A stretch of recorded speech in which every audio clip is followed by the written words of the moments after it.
2º Congresso Internacional e Interdisciplinar de Enfermagem Forense.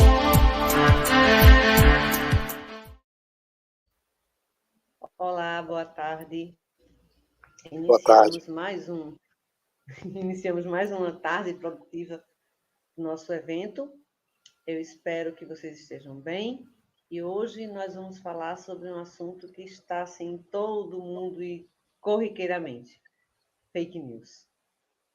Hoje nós temos o Dr. Lawrence aqui conosco. Ele é membro da Polícia Federal e a gente vai discorrer um pouquinho a respeito do tema. Com vocês, então, Dr. Lawrence. Olá, Dr. Lawrence, boa tarde. Boa tarde, Zenaide, tudo bem? Boa tarde a todos os que estão participando conosco, né? Vamos falar um pouquinho de alguma coisa um pouco fora aí do tema central do evento, mas é uma reflexão, né, importante para a gente nos dias de hoje. Acho que vai ser bem interessante. A ideia é a gente falar um pouco e depois abrir para perguntas, para a gente discutir isso de uma maneira bem tranquila. E eu espero que possa conseguir ajudar a melhorar um pouco o entendimento a respeito dessas questões, né, que são, de fato, uma ameaça para a nossa democracia. Com certeza. O Dr. Lawrence vai compartilhar, vai passar alguns slides. Faremos, ao final da palestra, vocês vão fazendo as perguntas e, ao final da palestra, nós mostramos para o Dr. Lawrence as perguntas que existem e ele vai respondendo à medida que for surgindo.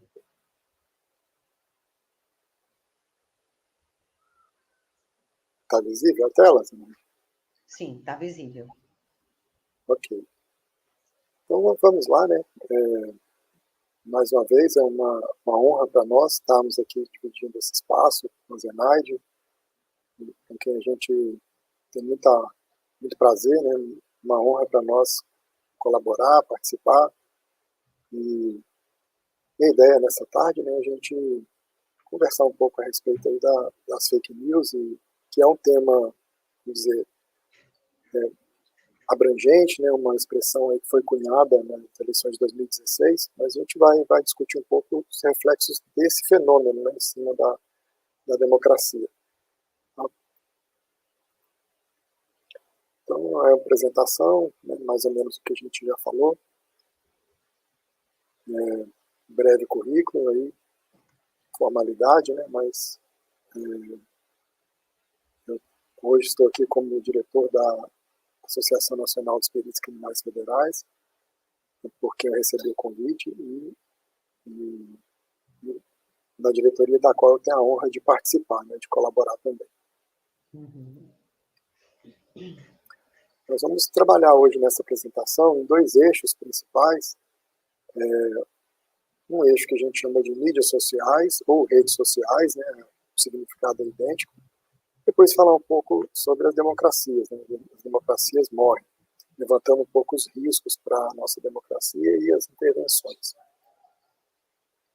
Então, mídias sociais, né, também aqui no Brasil o termo mais usado são redes sociais, mas lá fora a gente vê muito essa expressão mídias sociais para representar nesse avalanche de informações que a gente tem hoje, acessível, né, do nosso dispositivo, do nosso celular, do nosso notebook, e é sobre elas que a gente vai começar falando aqui. Então, se a gente for tentar idealizar, né, ou pensar nas mídias sociais, a gente vai pensar que elas colecionam informações pessoais que são disponibilizadas espontaneamente pelos usuários. Quero dizer que, quando eu crio a minha conta no Facebook, ele me faz 1000 perguntas e eu, de bom grado, né, eu quero ter uma boa visibilidade na rede, quero ser popular, então eu cadastro aquelas informações, né, desde o meu signo até o chocolate que eu mais gosto, enfim. Eu vou lá, por livre e espontânea vontade, e cadastro essas informações no meu perfil das redes. O que acontece é que as mídias sociais ou as redes sociais processam e segmentam essas informações pessoais nossas, né, dos usuários, para atender interesses dos anunciantes que pagam para terem seus anúncios veiculados na plataforma de mídia social, né, de rede social. Então, essas informações todas que eu coloco lá, né, desde o carro que eu gosto, o chocolate que eu gosto, elas são usadas, né, são segmentadas para que os anunciantes que pagam no Facebook ou numa outra rede social, pagam por anúncios, possam usar essa informação e direcionar para mim os anúncios de coisas que me interessam ou que interessam para os anunciantes vender para mim. Até aí não é novidade, todo mundo já sabe que a gente faz uma pesquisa no Google e daí a pouco começa a receber propaganda de produtos, né? Então isso é só mesmo para a gente nivelar aqui um pouco esse entendimento.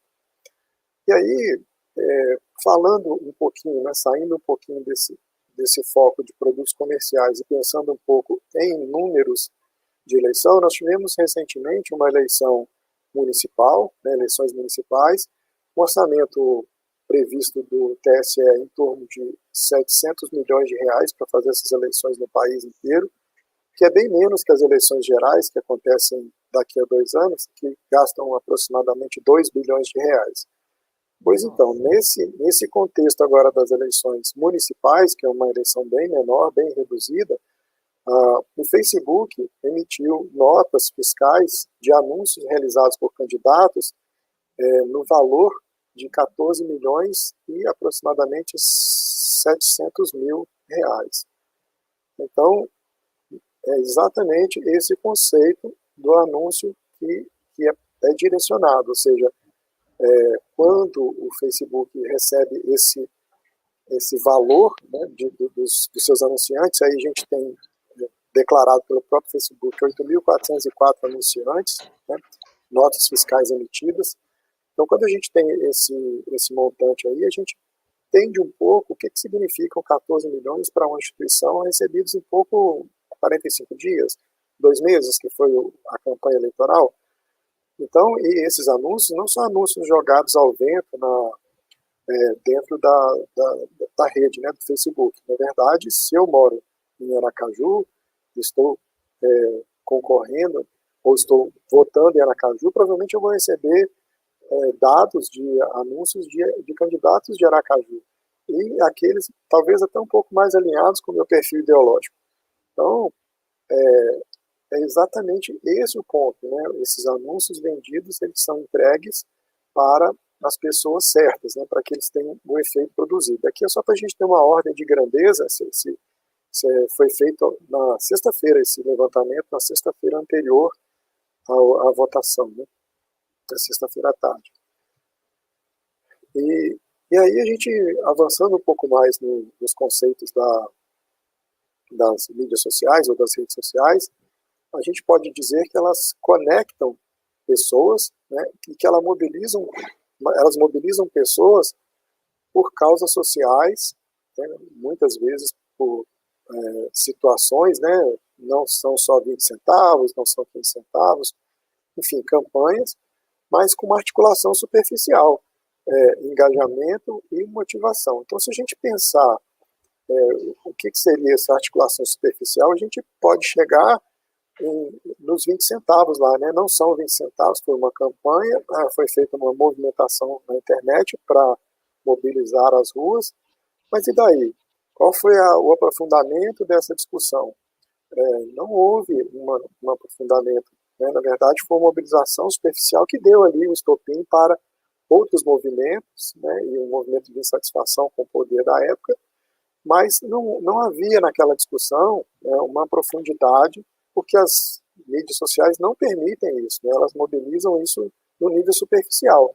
A gente não tem oportunidade de discutir de fato as coisas, porque discutir significa conviver com os que concordam conosco e com os que não concordam, chegar em consenso, discutir. Então, a gente que está aí lidando com associações de classe, a gente sabe, né? Você precisa transitar nos meios, discutir com as pessoas, abrir mão de posições, aceitar posições, tentar convencer pessoas.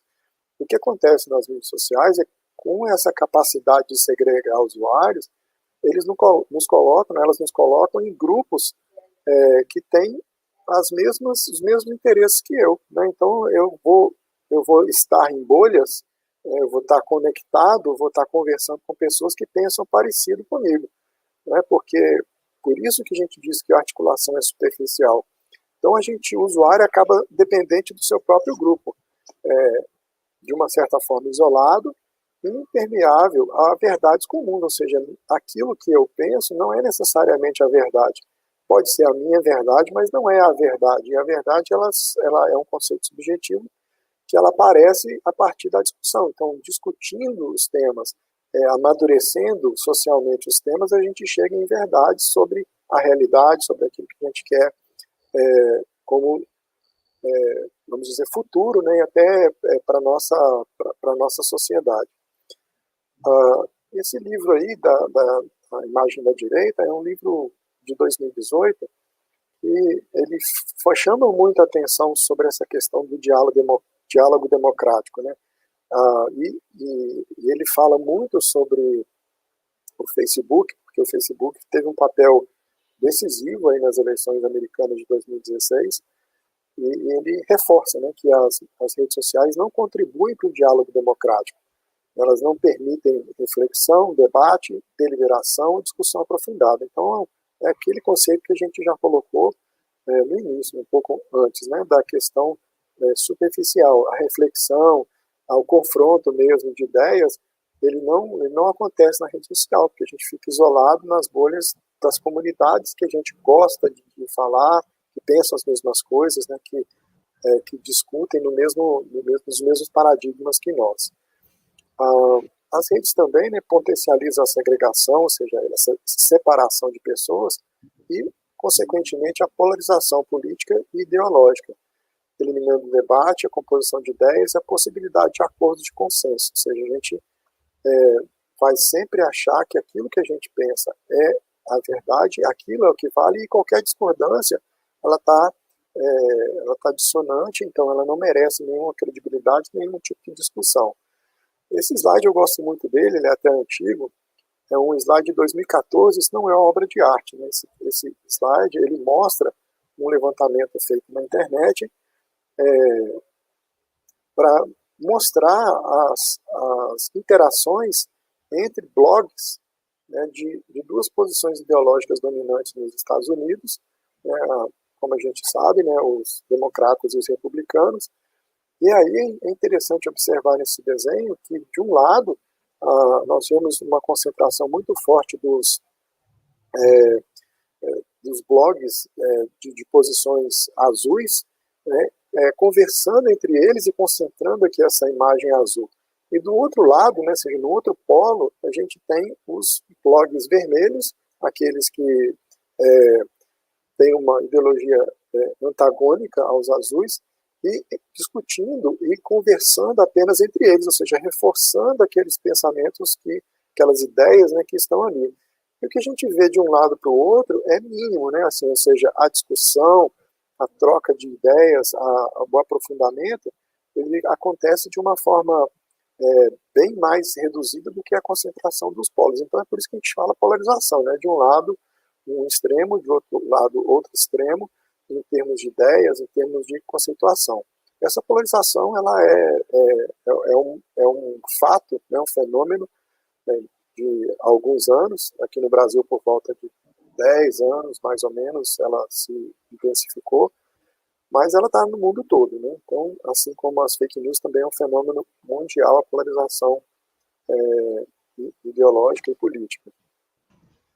Por fim, a gente pode dizer, né, que as redes sociais, elas fazem a microsegmentação de públicos-alvos, que é exatamente aquela destinação, né, quem é o destinatário dos anúncios deste anunciante, e com base em milhares de pontos de informações pessoais. Então, quando eu falei lá que a gente coloca nossos dados no Facebook espontaneamente, eu estou falando de alguns milhares de pontos de informação, mas não são só esses, né? Então, a gente vê que esses milhares de pontos de informações que são segmentados, eles se alimentam também de outras bases de dados. Por exemplo, quando eu faço uma compra na internet, esses dados da minha compra, ali as informações tipo do material que eu comprei, ou seja, o título do livro, que categoria de livro que é esse, qual o assunto, qual foi a livraria, qual foi o tipo de frete que eu utilizei, enfim, todas essas informações que estão na base de quem me vendeu esse livro, elas são vendidas. Elas são vendidas para empresas que aglomeram essas bases, né, juntam essas bases e oferecem isso para os anunciantes de uma forma muito direcionada. E a gente vê, por exemplo, que o que é explorado numa situação eleitoral, com muita eficiência, são os medos e os instintos humanos. A gente vai falar um pouquinho disso depois, mas vou dar um exemplo para a gente entender o que seria esse conceito do direcionamento em cima dos medos e instintos humanos. Então, é possível dizer que, por exemplo, se eu, no meu perfil do Facebook, nas minhas compras, naquelas navegações que eu faço, fica claro que eu sou uma pessoa ansiosa e que tenho um certo medo de perder um emprego, né?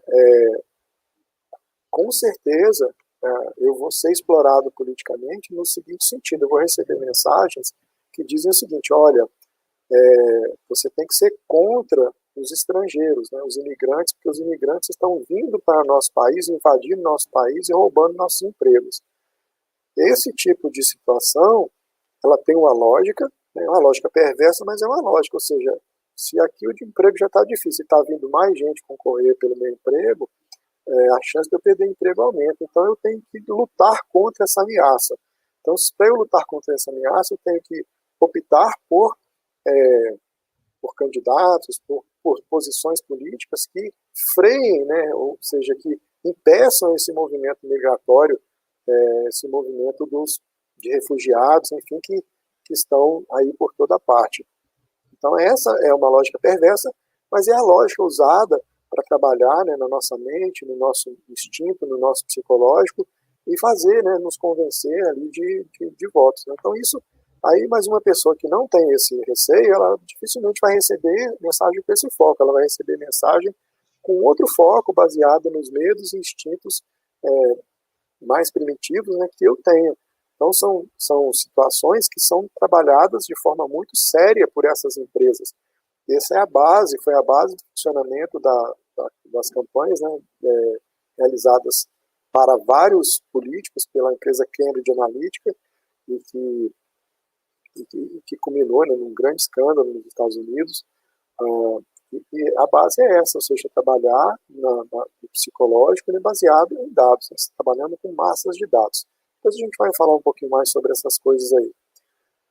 E aí a gente chega numa frase bastante emblemática, que a gente constata uma verdade, né? Você pode influenciar mais rápido 1000 homens se apelar para os seus preconceitos, do que se tentar convencer apenas um homem pela lógica. Então, às vezes, a lógica, o tempo, né, a energia que é gasta para convencer uma pessoa pela lógica, você convence 1000 vezes mais pessoas trabalhando em cima dos seus preconceitos, né? E aí a gente entra também nessas questões dos medos, né, daquelas questões que são comportamentais, aí, que são ligadas à nossa parte mais humana e mais primitiva. Ainda sobre essa questão da Cambridge Analytica, tem esse livro aí, é um livro também que recomendo. Essa Brittany Kaiser trabalhava na Cambridge Analytica quando as campanhas estavam sendo feitas, né? Um dos trechinhos do livro dela que me chamou muita atenção, para reforçar um pouco aquilo que eu já disse, né? Ela coloca o seguinte: sinto muito em lhe dizer que ao comprar esse livro, você produziu conjuntos de dados significativos sobre si mesmo, que já foram comprados e vendidos ao redor do mundo para que os anunciantes possam controlar sua vida digital. Então, é isso aí, ou seja, à medida que eu faço qualquer coisa, e aí a gente está falando de internet porque a nossa vida atual é essa, né? Comprar pela internet, evitar de ir para a rua por causa da pandemia, o que também não vai resolver se eu for para a rua, porque eu comprar na loja também, essa informação vai ser usada do mesmo jeito. Então não é porque é a internet, né? Mas é porque as informações que estão relacionadas aos meus hábitos, elas são usadas para controlar a nossa vida digital e vender e nos fazer mudar de ideia e nos convencer de situações. Então é um livro bastante interessante, também recomendo, assim como o livro que eu já mostrei anteriormente. Então, de mídia social, né, de redes sociais, era para falar isso, né? Ou seja, a gente tem plataformas que são empresas privadas trabalhando com massas de dados e atuando com esses dados de uma certa maneira pública, porque qualquer um de nós pode ir lá e comprar um anúncio no Facebook e dizer para quem que eu quero que seja entregue do ponto de vista de perfil. Então, são empresas privadas que estão muito à vontade trabalhando com esses dados, né, que são dados das pessoas, que envolvem questões aí até íntimas das pessoas, mas que estão sendo livremente trabalhadas com uma empresa privada. A gente tem um conflito aqui de quê? Interesse público e interesses privados. O interesse da rede é o quê? É o interesse privado de ganhar dinheiro, de vender coisas. O interesse público é o interesse da sociedade como um todo. Né? O que essas coisas afetam a nossa sociedade? Então, a gente precisa refletir um pouco sobre isso. E aí eu vou entrar na segunda parte agora, que seria a morte da verdade. Esse título, né, é o título também de uma obra do artista Goya, que está aí agora na tela maior, que está ligado a uma história, né, onde uma senhora chamada Verdade morre, e aí muitas pessoas estão ali ao redor, alguns se lamentando, alguns curiosos, e o nome dela era Verdade. Então, que também é o título desse livrinho que está aí à direita, A Morte da Verdade. O quadro é Murió la Verdade, de Goya, e é apenas para ilustrar essa parte que a gente está chegando. E aí, por que a gente fala da morte da verdade? A gente vai bater agora no conceito de fake news.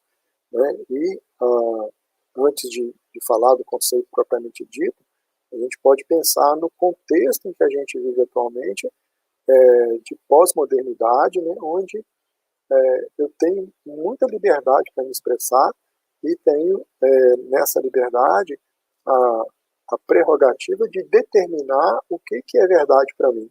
Né? Então eu não tenho mais que me preocupar se o conceito que eu estou trabalhando, se aquilo que eu estou falando, se é ligado a um consenso, a uma verdade comum.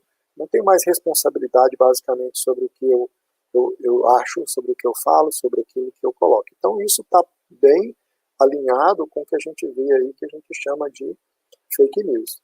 Então, uma definição aí de um artigo de 2018 também, que eu gosto, porque ela é bastante abrangente, ele coloca fake news como informações fabricadas, então, ou seja, informações montadas, que imitam o conteúdo de notícias da mídia convencional, ou seja, a mídia convencional são os jornais, os órgãos de imprensa. Então, as fake news, elas imitam esse conteúdo da notícia em formato, ou seja, a manchete, o corpo da notícia, a estruturação da notícia. Então, elas trabalham com essa mesma estrutura, em forma, mas em processo organizacional ou intenção, elas não têm esse compromisso. Então, o processo organizacional da imprensa é sempre checar os fatos, é sempre trabalhar com fontes confiáveis, é sempre verificar a informação, o que não acontece no contexto das fake news. Né? Elas não são, não existe essa preocupação, não existe essa intenção de entregar uma informação verídica, real, confiável para a sociedade. Né? Simplesmente não existe compromisso com nenhum desses aspectos. E ainda as fake news se sobrepõem a outros distúrbios de informação, como informações enganosas, imprecisas e desinformação, que são alguns conceitos também importantes, mas as fake news elas perpassam esses conceitos aí, né, de informações enganosas, são aquelas informações manipuladas, informações imprecisas que têm algum viés, e a desinformação que de fato tem aquela característica de inventar alguma coisa, né, criar uma informação que não existe. Tá? Então, todas essas referências, tá, pessoal, elas estão no final da apresentação, depois, para quem tiver interesse também, eu posso enviar esses livros, esses artigos todos que a gente está usando aqui na apresentação. E uma outra definição mais curtinha, né, que para a gente entender de uma forma mais clara, que está nesse livrinho aí também, um livro em francês, que é uma coleção de artigos bem interessantes, que a FAE, ela diz o seguinte: fake news são notícias deliberadamente manipuladas ou informações fabricadas. Então, aqui vai direto ao ponto, né? São informações fabricadas, notícias manipuladas, com o objetivo de enganar o leitor, enganar a pessoa que está recebendo a informação. Então, a gente pode pensar nas fake news, né, com uma arquitetura voltada a impactar pessoas, né, assim, a causar um impacto psicológico, indignar ou fortalecer convicções, né, que são aquelas fake news que vão confirmar aquilo que eu acredito, vão reforçar aquele meu preconceito, aquilo que eu acho que seja a verdade, né?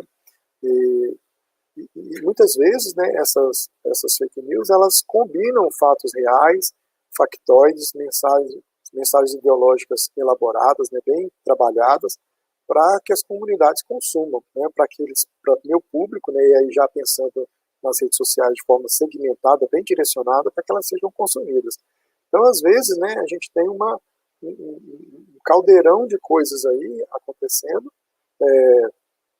e aí os fatos que eu quero passar, as mensagens que eu quero passar, são combinadas aí com alguns nuances, né, algumas presságios de realidade, factoides, que são notícias construídas, né, são fatos construídos que não existem, e coloca a minha mensagem ideológica, passando juntamente com esse conteúdo, para que ela seja consumida aí pelas pessoas que vão receber.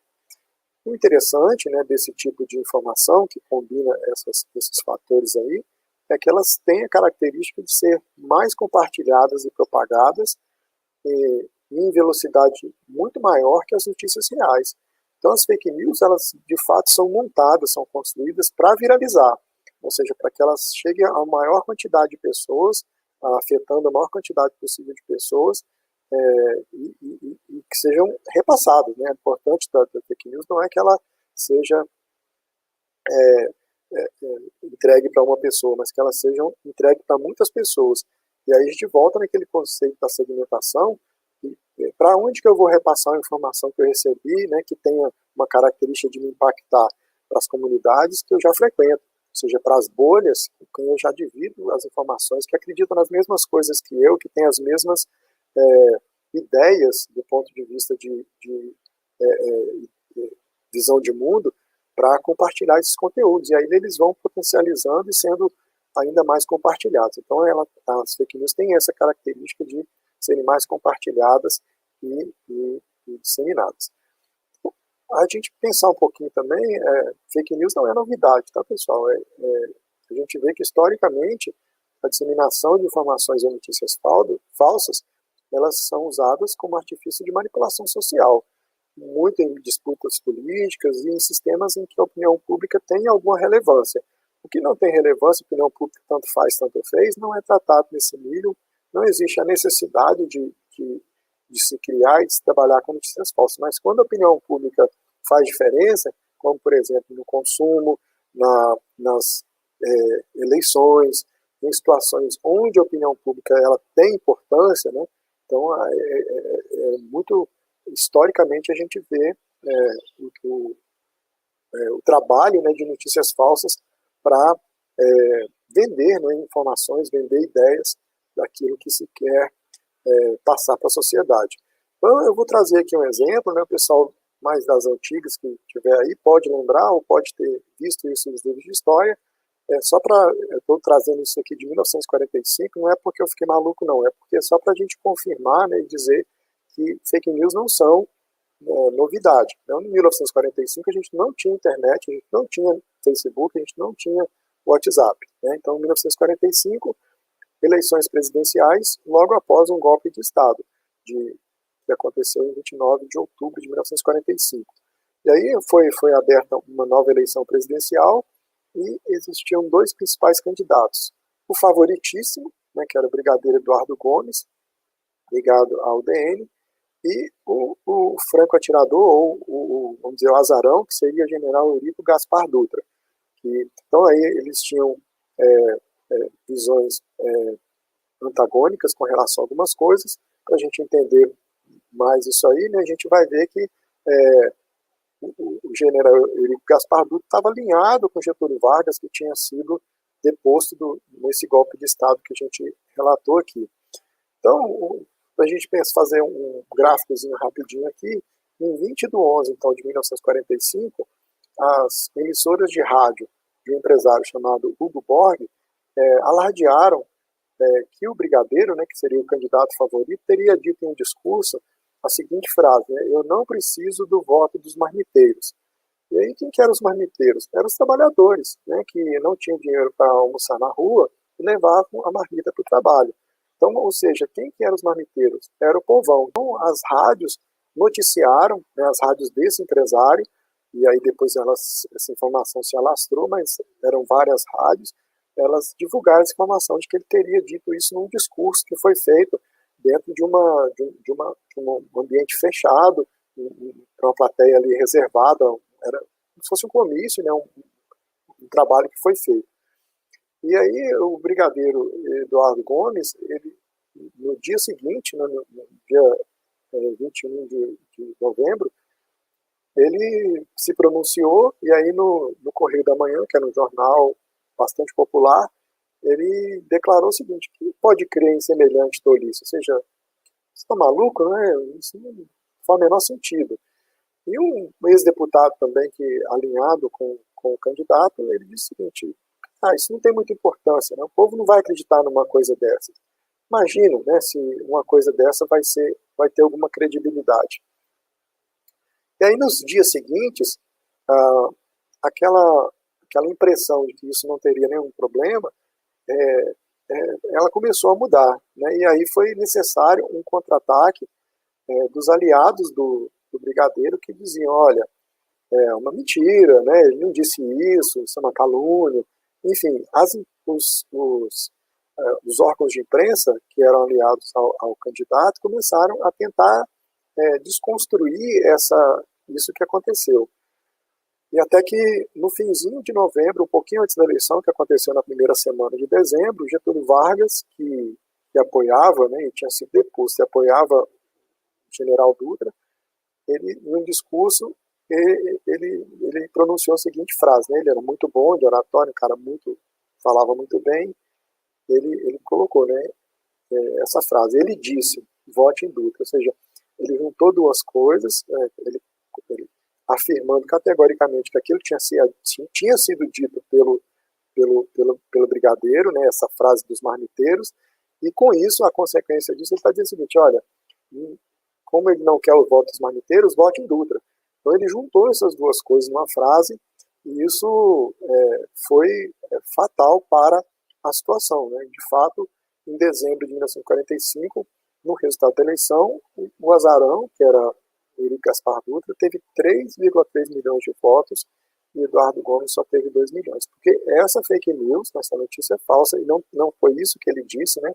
O que ele disse, na verdade, foi uma coisa bem diferente. Ele disse lá que ele não queria voto de gente desocupada, que ficava gerando intriga, enfim. Ele disse que queria apoio de pessoas sérias, enfim, e aí isso foi torcido, né? Então a consequência foi essa, né? Uma eleição ganha basicamente por meio de uma manipulação de informação, por meio de fake news. Onde que a gente está hoje em dia, né? Onde que a gente chegou? Então a gente tem, hoje em dia, nós não estamos mais em 1945, agora a gente está em 2020, e a gente vê o quê? Velocidade de propagação da informação, padrão internet. Estou falando com os senhores aqui da minha casa, e os senhores estão acompanhando essa apresentação, senhores e senhoras, né, de qualquer lugar do mundo que tenha interesse na informação praticamente instantânea em todos os lugares do mundo. E com alcance global em tempo mínimo, ou seja, a informação ela vai para qualquer canto do planeta em questão de minutos, né, de um jeito ou de outro, pela rede social, pelos canais, pela própria internet. E com audiência qualificada e segmentada pelas mídias sociais. Então, qualquer informação que eu queira trabalhar, eu posso direcionar para que ela seja entregue exatamente para as pessoas que eu tenho interesse. Então, uma notícia, uma frase fato que eu queira usar pode ser entregue explorando, né, os medos das pessoas em qualquer lugar do mundo em questão de minutos.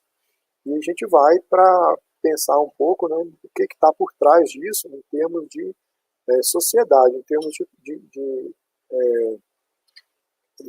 de aspecto, né, comportamental social. Então a gente vê aqui a frase que diz o seguinte, do Stanley Fish: a morte da objetividade me alivia da obrigação de estar certo. Ela apenas exige que eu seja interessante.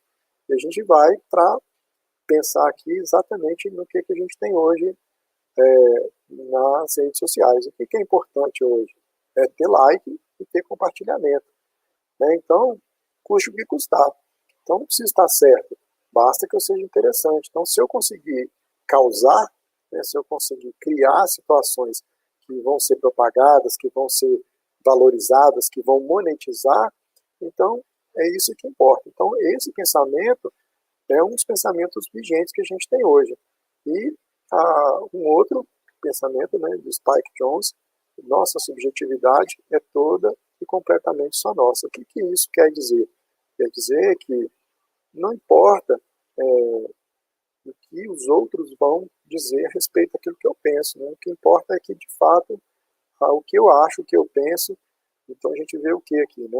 Nesse momento de pós-modernidade, a gente tem o reforço, né, desse conceito de que a verdade, eu não vou nem falar absoluta, mas uma verdade consensual, uma verdade social, né, fatos, eles não têm tanta relevância mais. Mas, na verdade, o que importa é a minha verdade, é aquilo que eu consigo vender em termos de interesse, né, para as redes sociais. E aí, né, pegando o gancho para quê? Para chegar em situações que sejam de interesse, como, por exemplo, campanhas políticas.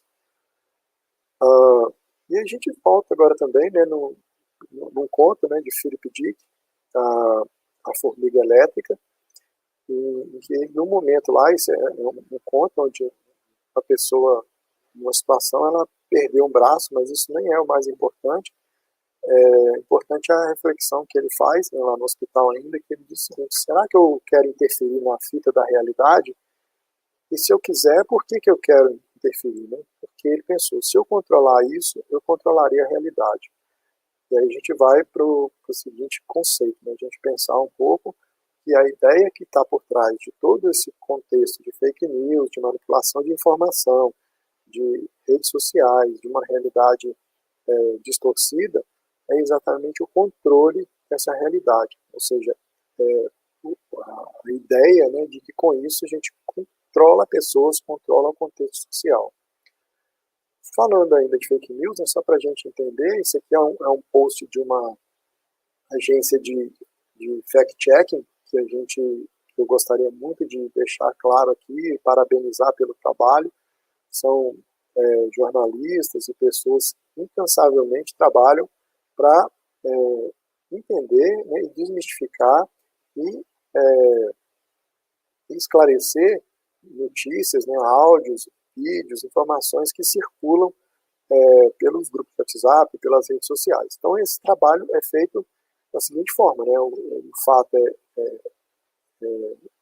a informação, né, que é passada, que está circulando, ela é analisada, é feita uma checagem e depois é dado um diagnóstico, né, e a explicação do que de fato aconteceu. Então não vou entrar no mérito aqui, mas é só para, de fato, lembrar, né, do importante papel que é feito hoje pelas agências de checagem de fatos no nosso contexto em relação a notícias, informações que circulam.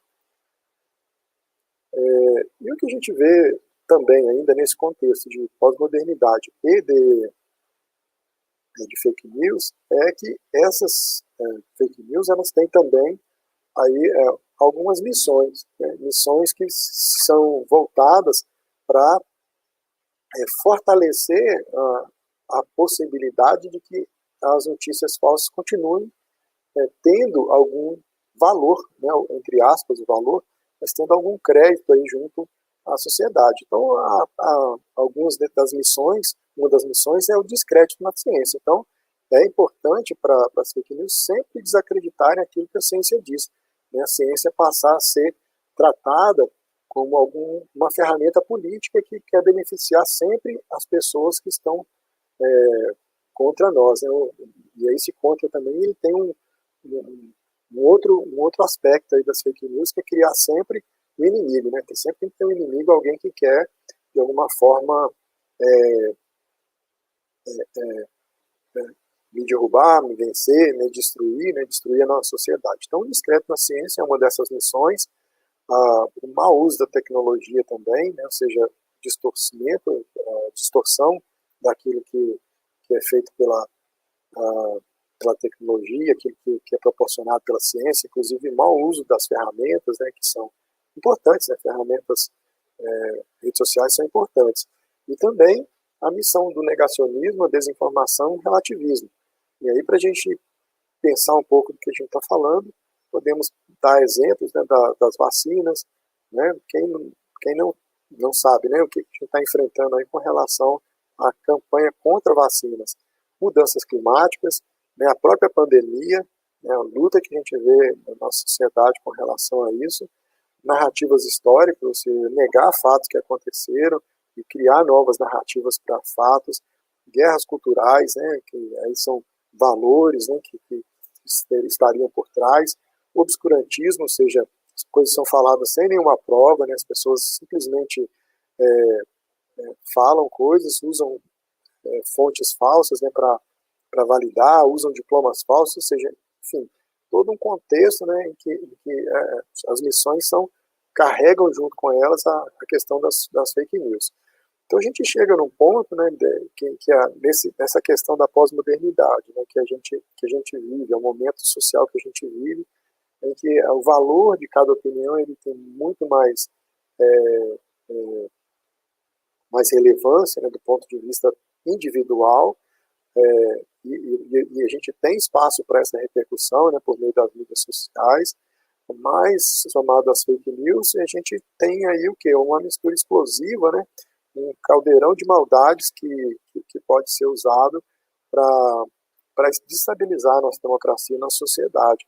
Tá? Então, é uma mistura explosiva que a gente tem, é uma mistura sinistra, né, maléfica que a gente tem hoje em dia, né, de coisas que a gente precisa também tratar como uma questão social grave. Então, a gente vai ter aí, nesse contexto, né, das fake news, uma variedade grande, né, de ameaças para a cidadania, né, para as pessoas, em todos os aspectos aí da nossa vida, incluindo privacidade, nossa honra, cidadania, comunicações, enfim, os nossos dados pessoais, nossos relacionamentos, a nossa liberdade, né, tudo isso está em jogo nesse contexto de fake news, porque hoje em dia, para destruir uma reputação, basta que eu fale alguma coisa contra, né, alguém que tem, aí vamos dizer, entre aspas, influência nas redes sociais. Então, eu contesto uma informação que foi publicada, eu vou ser atacado em todos os aspectos, sem a menor cerimônia. Né? Então, e principalmente, né, usando o quê? Ferramentas de fake news, né? Ideias de fake news. E a gente chega no final, né, na nossa última parte da apresentação, pensando, né, numa outra frase, né, que diz que as democracias morrem. Mas será que as democracias morrem? Né, eu acredito que sim. A gente vai apresentar aqui alguns argumentos que mostram que se a democracia não morreu, ela está doente, né, e ela precisa de tratamento, porque o diagnóstico não é bom se as coisas seguirem, né, no rumo que elas estão.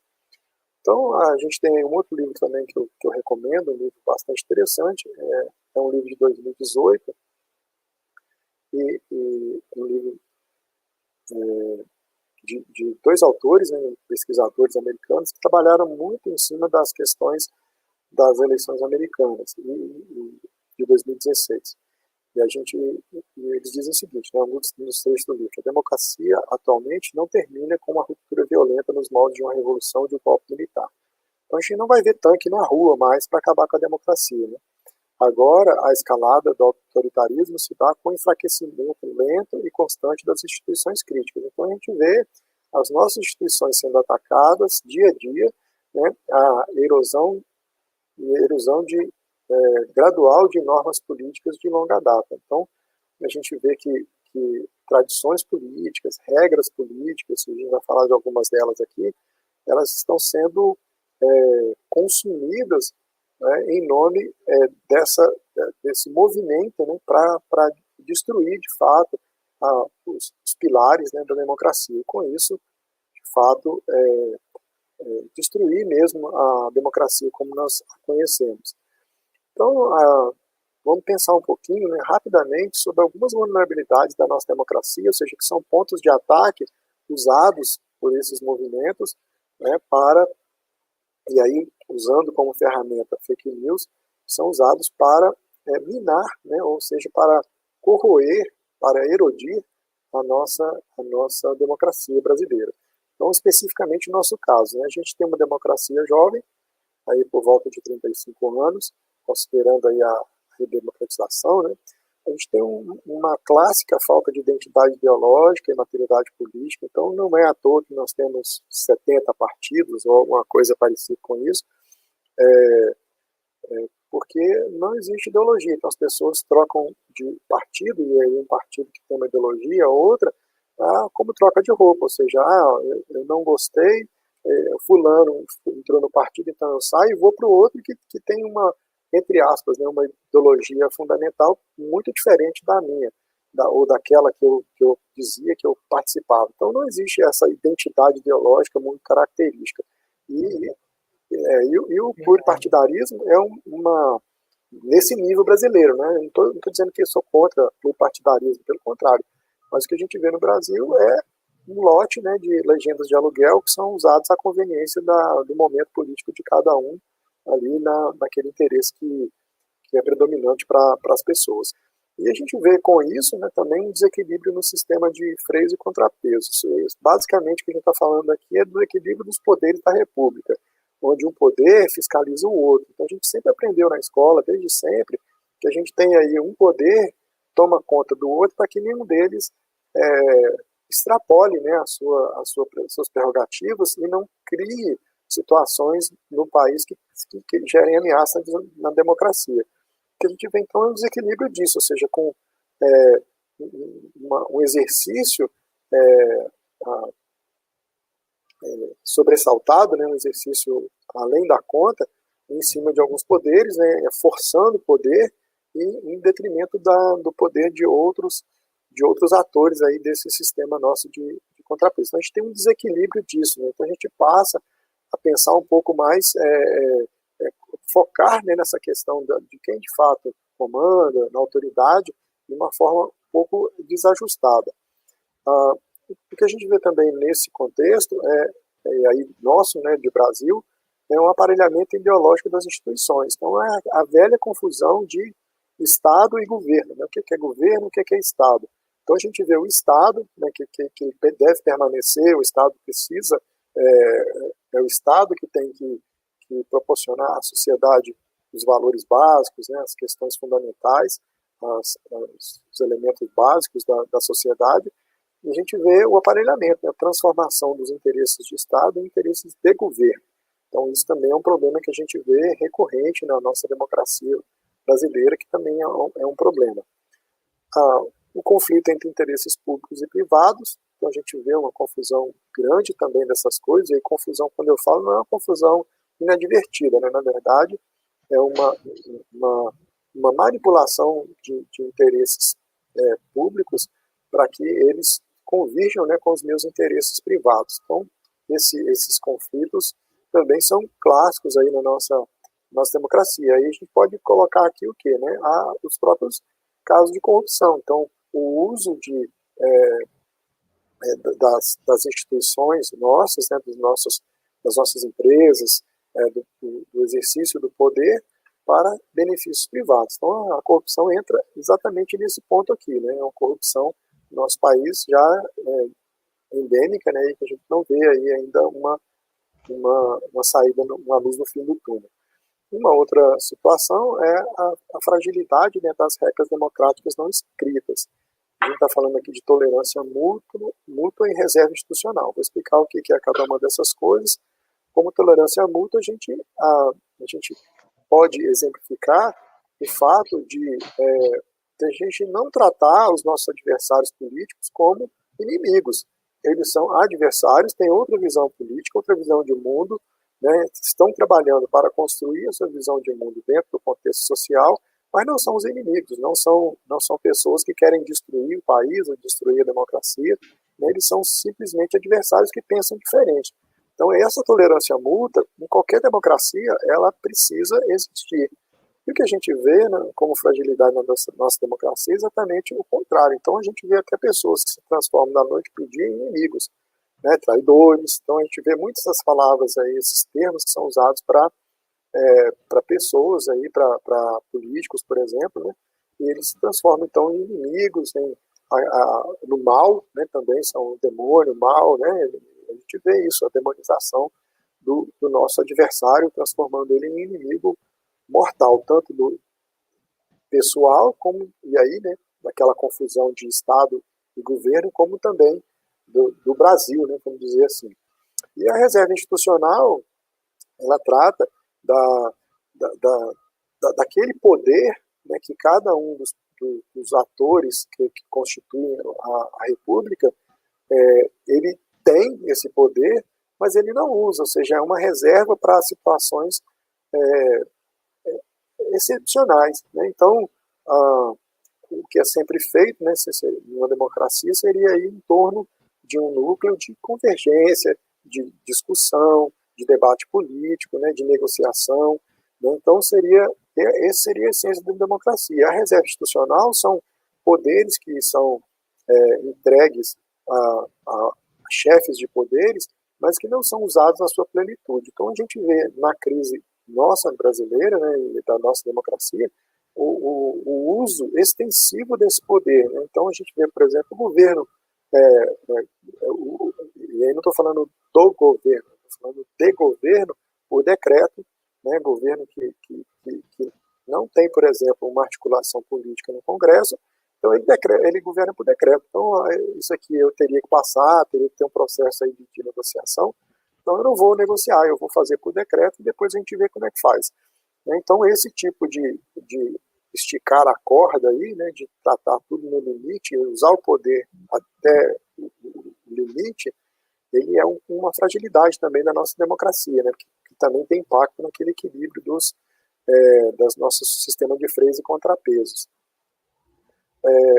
Ainda também falando das fragilidades da nossa democracia, a gente tem algumas vulnerabilidades sociais que têm um reflexo imediato na democracia também. Então, a gente falou aqui do espectro, vamos dizer, político, e agora a gente está falando aqui um pouco das vulnerabilidades sociais, do nosso contexto social. Tá? Então, vamos lá. Então, eu tenho o quê? Eu tenho problemas de nível educacional e de análise crítica da população. Então, se a gente for para olhar, né, os estudos que são feitos, a gente vai ver aí que o brasileiro médio ele tem dificuldade, por exemplo, de interpretar um texto, né, a gente vê muita expressão de uma expressão analfabeto funcional, né, que é uma expressão usada para quem sabe ler e escrever, mas não entende o que está lendo e está escrevendo. Então nós temos um déficit educacional aí de análise crítica, e aí não é uma crítica para ninguém, isso aqui na verdade é uma constatação, né, da nossa realidade. Isso não é melhor em outros países, tá? A gente está fazendo uma análise aqui, não estamos nos diminuindo por isso, né? Nós estamos mostrando aqui, falando de uma constatação da nossa realidade. O feudalismo eleitoral, onde a gente ainda tem os messias, né, os salvadores da pátria, as pessoas ali que têm os seus domínios eleitorais bem estabelecidos, né, o controle, e aí não importa o que se faça, não importa o que se pense, o importante é que naquele ambiente, naquele contexto, né, eu exerço o meu poder e tenho ali os votos que eu preciso, né, tenho as coisas que me interessam. Então, a gente tem aí também uma baixa confiança nas instituições, a gente vê nossas instituições sendo atacadas o tempo todo, e com isso a gente vê a diminuição da confiança, e também vê questões como essa aqui, por exemplo, né, que 79% da população brasileira utiliza o WhatsApp como principal fonte de informação. Então, a gente vê aqui as principais. Isso aqui é uma pesquisa também está pública, né, feita pelo Instituto lá do Senado. Se a nossa sociedade usa o WhatsApp como fonte de informação, a gente tem um problema aqui, né? 45% das pessoas que foram ouvidas nessa mesma pesquisa disseram que decidiram o voto com base em informações obtidas em rede social. Então a gente começa a entender aquilo que a gente falou lá atrás, né? Por que as redes influenciam tantas pessoas? E esse aqui é um dado preocupante também. Para, vamos dizer, a cereja do bolo, né, nós somos um país que tem mais telefones celulares habilitados do que habitantes. Então nós temos 228 milhões de telefones celulares habilitados, dado de setembro de 2020, e temos uma população de 210 milhões mais ou menos. Então a informação vai chegar, né? Se a gente usar o e-mail certo, se a gente usar o vetor certo, ela vai chegar em quem eu quero que chegue. Não vou nem dizer na pessoa certa, porque ele não está falando de certo aqui, né? Ele está falando de vai chegar em quem eu quiser que ela chegue. Então, qualquer lugar do país a gente vai ter um celular com internet conectada para receber aquilo que eu quiser passar. Um dado interessante é que a gente vê também aqui numa outra pesquisa, né, do Barômetro das Américas de 2019, que 58% das pessoas ouvidas naquele momento estavam insatisfeitas com o funcionamento da democracia no Brasil. Aqui a gente tem uma preocupação grave aqui, né? Desse número aqui, né? Ou seja, então 42% só está satisfeito com a democracia. Aí estamos falando daquele momento lá. Mas isso é preocupante. Mas, por outro lado, a gente vê nesse dado aqui, ó, que 60% concordam que a democracia tem alguns problemas, mas é melhor que qualquer outra forma de governo. Então, é uma coisa meio balanceada. O fato é que esse número demonstra claramente que as nossas instituições, elas sendo atacadas, a gente vê a diminuição da credibilidade das instituições, ou seja, o brasileiro não acredita nas instituições que são os pilares da nossa democracia. E aí a gente pode, nessa outra pesquisa aqui, né, que é uma pesquisa de 2019 também, né, chamada A Cara da Democracia, em que 42%, aí tem várias instituições aqui, tá, pessoal? Eu vou pegar só 3 aqui. 42% não confiam no STF, 44% não confiam no presidente da República e 50% não confiam no Congresso Nacional. A gente vê várias instituições aqui. E um fato interessante é que nessas instituições aqui, a gente não vê representantes da ciência.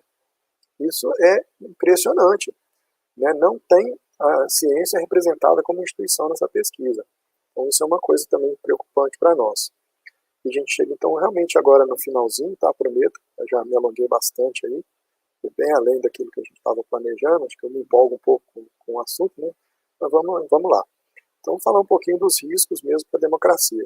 Então esses fatores todos combinados que a gente viu aqui, né? essa intenção, esse contexto social que a gente vive, mais as fragilidades da nossa democracia, elas tendem a propiciar uma escalada autoritária populista, ou seja, a exploração, né, da popularidade de pessoas para exercer o autoritarismo lentamente, tá, pessoal? A gente não vai ter uma explosão, né? Posso estar enganado, mas a ideia não é que tenha uma explosão, assim, da noite para o dia a gente tem aí uma revolução autoritária populista, não. A gente vai ter isso gradativamente acontecendo todos os dias, um pouquinho, de um jeito ou de outro. Enfraquecimento das instituições e daquele sistema de freios e contrapeso, ou seja, toda essa erosão vai enfraquecendo ainda mais as instituições, né? A gente vai vendo aí os posicionamentos, né?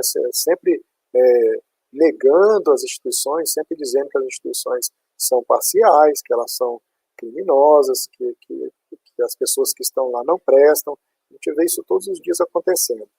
A redução dos mecanismos de regulação entre as funções dos poderes.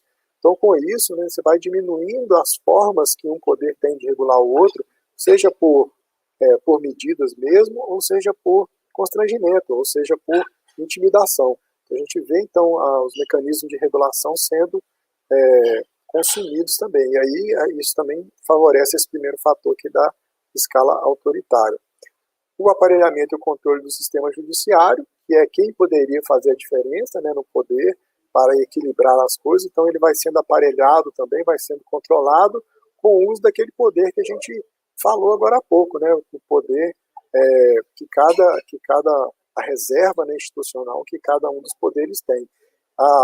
Um exemplo bem interessante que a gente pode trazer aqui, e aí nem é do Brasil, mas é, por exemplo, que houve recentemente nos Estados Unidos. Na eleição de 2008, se não me engano, a eleição era no final do ano, mas no mês de março, um dos membros da Suprema Corte faleceu.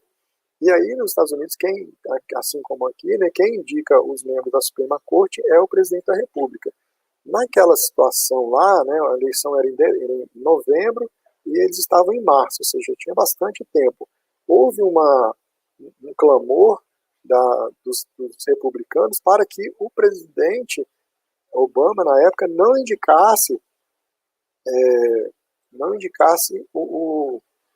ninguém para aquela vaga, mas que o próximo presidente, que ia entrar no próximo ano, quem quer que seja, fizesse a escolha. Né? Então, isso foi um clamor dos republicanos, isso foi atendido. Né? O presidente falou, não, ok. Então, quem vier como próximo presidente vai ter, então, como ele vai ter esse momento aí de relacionamento com o Poder Judiciário, ele que indica, então, a próxima pessoa, mas pensando ali no aspecto técnico da situação. Né? E o que a gente viu agora em 2020 foi exatamente o contrário, né? Faltando um mês e pouco, 2 meses para a eleição, um membro, né, uma ministra da Suprema Corte faleceu. E aí foi feito o mesmo questionamento junto ao presidente Trump para que ele aguardasse o resultado das eleições para que o próximo presidente fizesse a indicação. O que foi imediatamente negado pelo presidente. Ele correu em questão de 1 semana, 10 dias, ele fez a indicação, a ministra tomou posse, né, e é uma ministra alinhada ideologicamente com o presidente que está saindo. Né, acho que está saindo, né, não sei, né, vamos ver. Né, teoricamente ele está saindo, ele precisa sair, né, o mandato dele acaba dia 20 de janeiro. Deus. Acaba dia 20 de janeiro, né, estamos aguardando. Então, mas o que? Aparelhando o sistema judiciário, né, uma coisa totalmente antidemocrática, se considerarmos aí, mas ele está no direito dele. Sim, é aquilo que a gente colocou, né, o uso do poder no limite. Então, isso é um problema para a democracia. Né? Esses poderes existem para situações de contingência, não para ser usado o tempo todo, né, no esticar da corda para garantir, aí, por exemplo, atrapalhar o próximo governo. Então, seria isso. Então, a gente vê também um alinhamento fisiológico do legislativo. Aqui a gente pode traduzir essa frase como centrão, né? Ou seja, o legislativo vai se alinhar a quem conceder mais benesses para ele. Né? Quem ajudar, quem der cargo, quem der poder, então o legislativo trabalha para ele. Isso é um defeito grave da democracia, uma ameaça que a gente tem, né? E que isso é endêmico. Né? A gente tem isso, entra gestão, sai gestão. Uma outra consequência grave para a democracia aqui é o isolamento diplomático comercial, ou seja, a gente começa a ser tratado como pária no mundo, porque a gente não tem aí um posicionamento coerente do ponto de vista diplomático e nem comercial. Então, isso aqui não vou entrar em detalhes, todo mundo, para quem sabe ler, né, um pinga letra, então a gente está vendo isso todos os dias também acontecendo aí na nossa democracia. E a corrosão do Estado democrático de direito. A gente começa a ver, por exemplo, a geração, né, de dossiês contra pessoas que se manifestam nas redes. Né? A gente teve um caso recente em que foi feito um dossiê daquelas pessoas que estavam se manifestando na rede de funcionários, de servidores públicos, né, num arrobo aí de autoritarismo, né, de perseguição de pessoas dentro do Estado Democrático de Direito. Isso é grave também, né, é um problema que a gente está enfrentando. E aí, num resumo um pouco disso tudo aí, esticar a corda como regra. Então, a regra é sempre esticar a corda, não conversar, não negociar, não agir democraticamente, mas sempre trabalhar no limite, né? Sempre usar ali todo o poder que possa ser disponibilizado. Então, a gente também, outra consequência, a imprensa desacreditada, e aí não estou falando imprensa enquanto órgão, mas enquanto instituição fiscalizadora, né, porque a gente não pode negar o papel de fiscalização que a imprensa tem em relação aos fatos que acontecem no país, até pela capacidade que ela tem de levar notícia, de identificar os fatos, de investigar, inclusive. Então a gente vê a imprensa desacreditada, a gente vê os órgãos de imprensa recebendo apelidos e sendo desacreditados, né, todos os dias, por essas autoridades que têm interesse em destruir a democracia para fazer valer os seus projetos autoritários. A desvalorização da ciência, do conhecimento especialista, então a ciência passa a ser também ridicularizada, deixada de segundo plano, não é tratada com prioridade, igual no caso da pandemia, né? A gente vê que a ciência aqui no Brasil ela é mais um ator, né? Ela não é o ator preponderante que determina, por exemplo, que rumo a gente vai tomar no ponto de vista de tentar controlar a pandemia. Então a gente não vê isso, a gente vê o que a ciência sendo desacreditada, desvalorizada, né? Sendo tratada como uma coisa binária. Tá vendo? Então agora é para usar máscara, mas antes não era para usar. Então agora é para usar. Então, assim, isso não é assim, né, que as coisas funcionam. O conhecimento especialista também ele é deixado de lado em detrimento de quê? De opiniões. Né? Mas eu acho isso, então... E aí aquela pessoa que tem uma opinião, por mais absurda que seja, muitas vezes é tratada como igual com um especialista que tem uma opinião embasada cientificamente. Então a gente vê, por exemplo, eu já vi isso em canais de televisão, uma pessoa defendendo absurdo com o mesmo tempo pessoas defendendo ciência, né, e com a mesma possibilidade de argumento. Então isso acontece também todos os dias, a gente vê isso também, é um risco que a gente está correndo aí todos os dias. E para finalizar, perseguições políticas e ideológicas, né, que é vamos dizer, o deságio disso tudo que a gente está vendo. Pessoas que podem ser perseguidas, né, porque pensam diferente daqueles que estão exercendo poder. Como intervenções, rapidamente mesmo, a gente precisa, e eu vou falar isso em todas as palestras que vocês me virem, eu vou falar isso aqui, né, educação, eu vou falar sempre, porque para mim é a base de tudo, é onde as coisas começam, e ela tem que existir, né? A interação com parlamentares para propor e pressionar por legislações, regulação governamental e regulação ética de plataformas de mídias, enfim, atuação do parlamentar para fazer valer o interesse público em cima dos interesses privados das plataformas, por exemplo. Né? As plataformas são é uma empresa privada, sim, mas ela afeta o interesse público, ela afeta a democracia, ela afeta a sociedade. Então ela tem que responder por isso, e isso é feito através de regulação. Algumas pessoas falam, mas a regulação ela nunca vai ser perfeita, porque a sociedade muda muito rápido. Eu sou a favor de que alguma regulação é muito melhor do que nenhuma regulação nesses casos, né, em que a gente tem um efeito imediato, um impacto muito grande na sociedade. A gente, enquanto sociedade, enquanto cidadãos também, precisa cobrar as plataformas de mídias sociais por transparência e que a tecnologia que eles usam para entregar na minha timeline, na minha linha do tempo, os produtos que eles querem vender, usar esse mesmo nível de tecnologia para combater a desinformação. Ele é capaz de fazer isso, mas não é feito por quê? Porque existe interesse comercial, existe interesse de vender acima do interesse social. Então isso é um problema também que a gente vê e que precisa ser cobrado pelos cidadãos. Também cobrar, já que as plataformas sociais desfrutam tanto de tantos benefícios do ponto de vista de ganhar dinheiro em cima dos cidadãos, que elas também ajudem, né, a academia, né, a ciência, no desenvolvimento de pesquisas. Nós temos muitas pesquisas aí nesse campo, né? Posso citar, por exemplo, as deepfake, né? A gente precisa urgentemente trabalhar para ferramentas para combater as deepfakes, são vídeos falsificados, né, com o rosto de pessoas que nunca falaram uma coisa, nunca fizeram nada e que estão aí sendo usados. Então, isso são objetos de pesquisa que precisam de financiamento, né, e as mídias sociais têm capacidade de fazer isso, a gente precisa cobrar deles enquanto sociedade. Apoiar, divulgar e usar o serviço de agências de fact-checking. Isso aqui é a velha recomendação, né? Antes de compartilhar a informação, antes de repassar, checa a informação, verifica, procure em outras fontes, vai numa agência, num site de checagem de fatos, verificar. Principalmente se é uma informação apelativa, uma informação que me incomoda, informação daquela que dá coceira no dedo para ir lá e compartilhar. Antes disso, né, dá uma olhadinha, as agências de fact-checking estão trabalhando muito bem, né, eu só tenho a parabenizar, as agências brasileiras são excelentes, né, eu tenho que tirar o chapéu para esse trabalho que está sendo feito. Também apoiar iniciativas que produzem impacto financeiro sobre canais digitais de disseminação de notícias falsas e discursos de ódio. Então a gente vê aí Sleep Giant e outras iniciativas que o trabalho delas é desmonetizar canais de disseminação de fake news e de discurso de ódio. Como assim elas vão expor, né, elas trabalham para expor os canais, as pessoas que trabalham divulgando fake news, divulgando discurso de ódio, expor essa situação para os anunciantes, né, para as empresas que têm seus anúncios veiculados nessas páginas, né, às vezes até de forma automática, não intencional, mas está lá.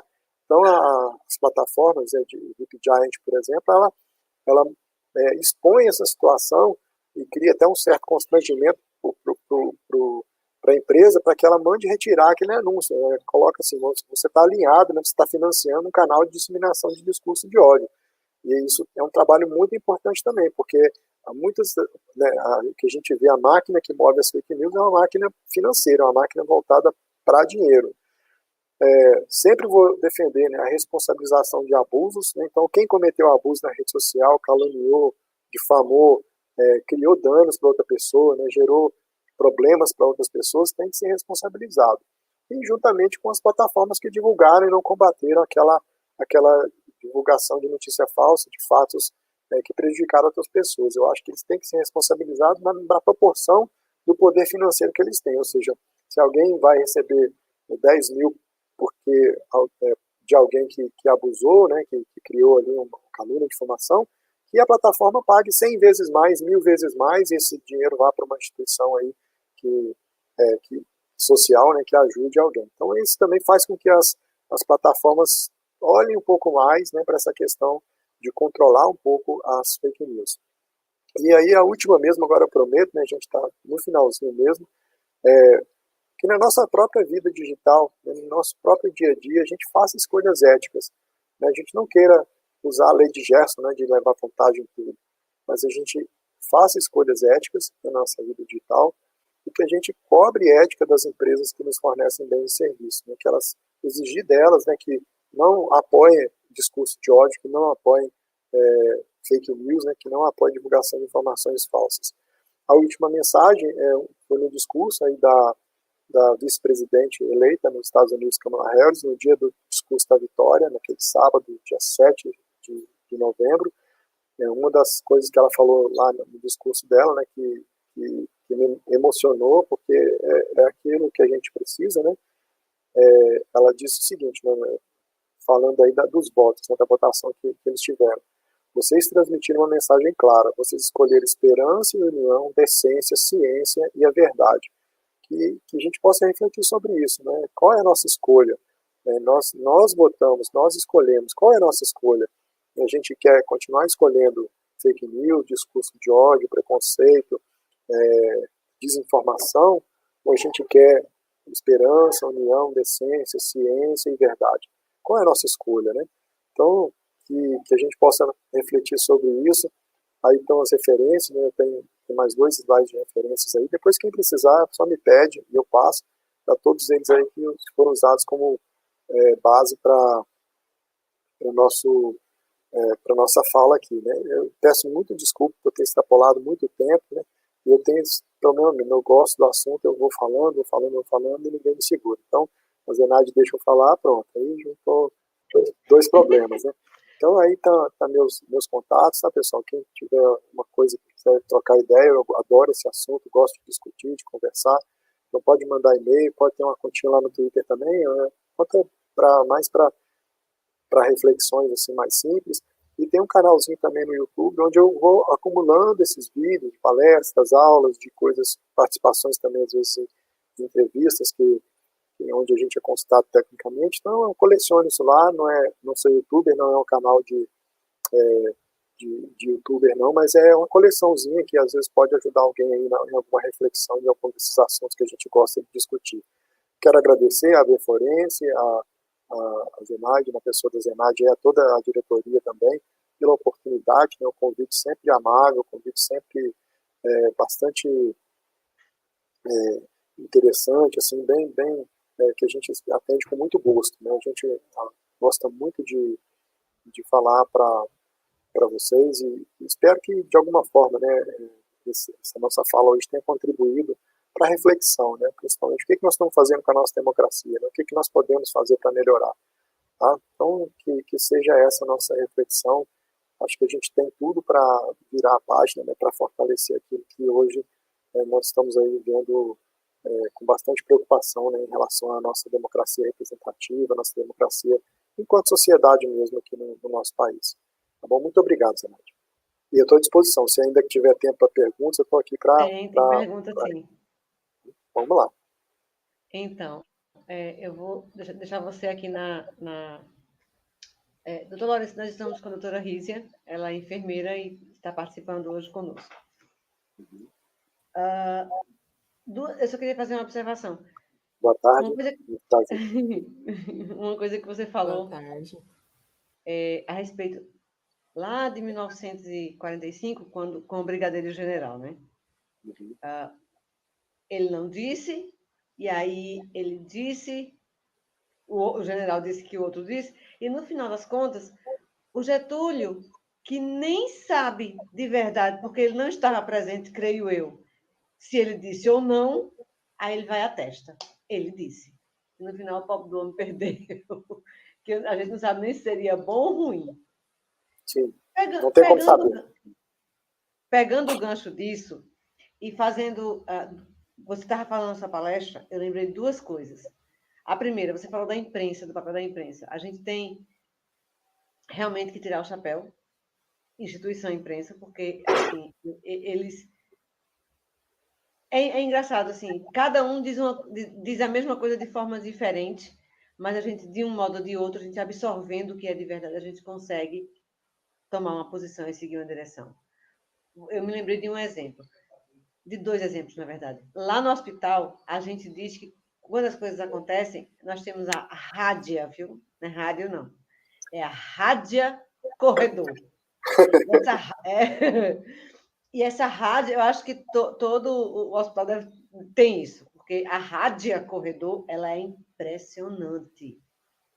O Lawrence falou que a Rízia pensou que a Zenaide disse, mas no final das contas, nem a Zenaide disse, nem a Rízia pensou, nem o Lawrence falou. Às vezes até acontece, mas na maioria das vezes, para chegar no que foi feito de realmente, a rádio corredor já espalhou uma beleza. Então, assim, fake news.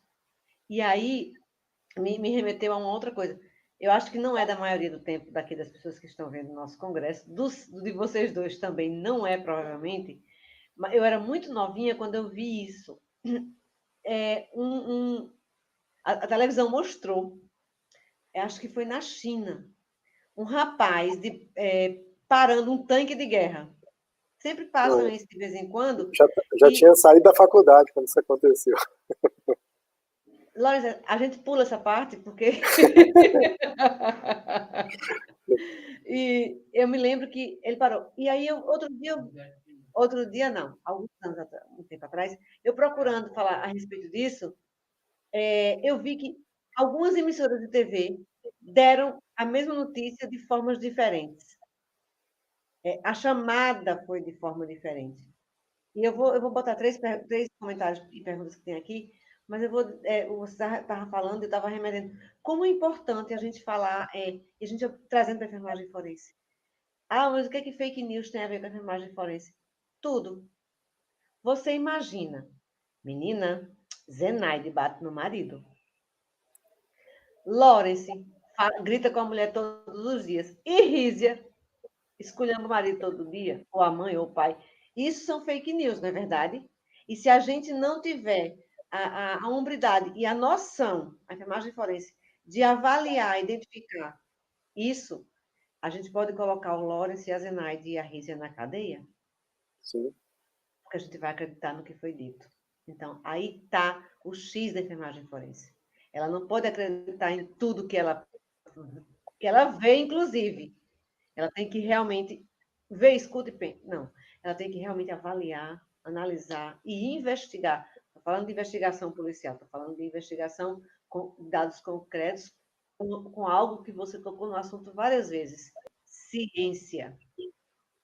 Importantíssimo. Mas nós temos aqui, tem a Desiane disse que excelente palestra. Obrigado. A Rosemary, extraordinária. Eu também acho. Gente, eu vou dizer uma coisa para vocês que vocês não sabem. O Lawrence, eu nunca escolhi de ninguém. Eu sou apaixonada por ele, pelo que ele fala e pelo que ele faz. Meu marido disse que eu sou apaixonado por um monte de gente, né? Então, ele já sabe que eu sou apaixonado por um monte de gente, mesmo já vou dizer. O Lawrence, ele foi a primeira pessoa que eu vi, e eu já falei sobre isso anteriormente.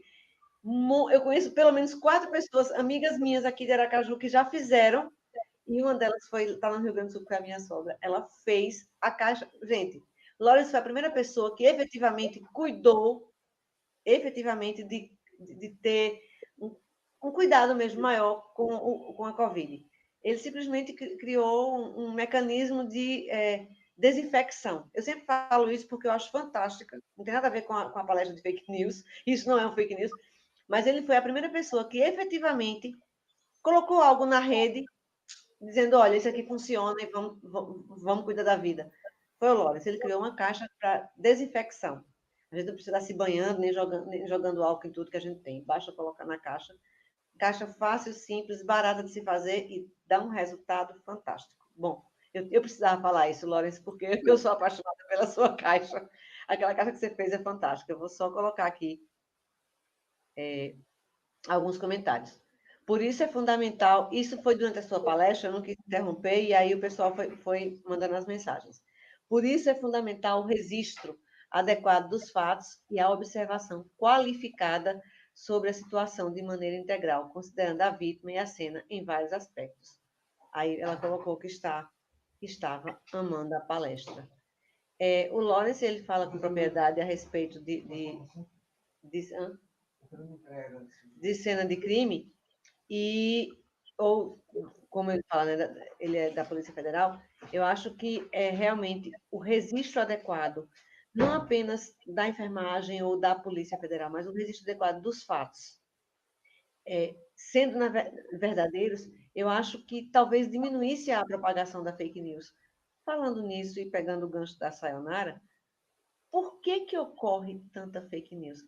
É mais gostoso propagar que, sei lá, a Rízia está com um fone de ouvido do que ela está plantando bananeira? É mais gostoso propagar mentira do que a verdade, é isso? Na verdade, o que a gente vê é a intenção, né? Sempre que existe por trás de fake news é a intenção.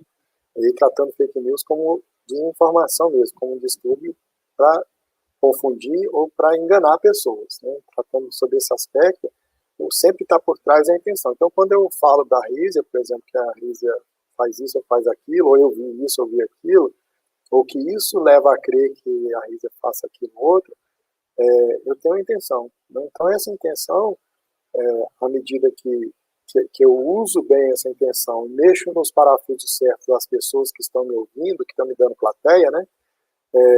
Então, eu consigo meus objetivos para os quais eu tenho construído, né, essa fake news aí.